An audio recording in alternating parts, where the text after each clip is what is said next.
นายกรัฐมนตรีแห่งสปป.ลาวส่งสารสมเสยนายกไทยคนใหม่วันที่18สิงหาคม2024ท่านสอนไซศรีพันดอนนายกรัฐมนตรี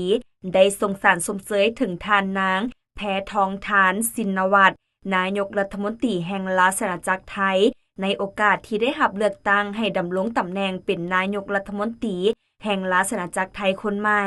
เนื่องในสารได้ระบุว่าในนามรัฐบาลและประชาชนแห่งสปป.ลาวและในนามส่วนตัวข้าพเจ้าขอส่งคำสมเสยอันอบอุ่นและพรไซอันประเสริฐมายังท่านเนื่องในโอกาสที่ได้รับเลือกตั้งให้ดำรงตำแหน่งเป็นนายกรัฐมนตรีแห่งราชอาณาจักรไทยคนใหม่ข้าพเจ้าเชื่อมั่นว่าด้วยความสามารถและประสบการณ์ที่สูงส่งของท่านราชอาณาจักรไทยจะสืบต่อมีความเจริญก้าวหน้าและวัฒนาถาวรยิ่งขึ้น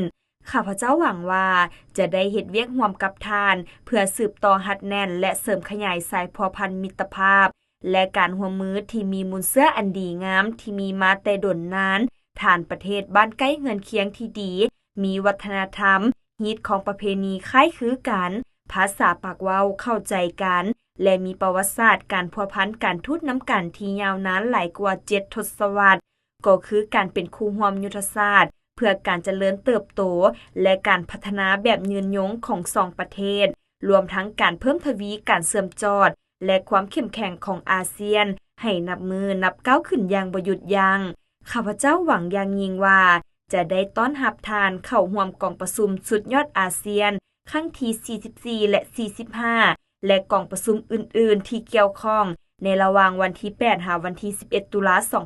2024ที่นครหลวงเวียงจันทน์สุดท้ายนี้ขออวยพรไซอันประเสริฐมายังท่านจงมีพลานามัยสมบูรณ์มีความผาสุกและประสบผลสำเร็จในภารกิจอันสูงส่งของท่าน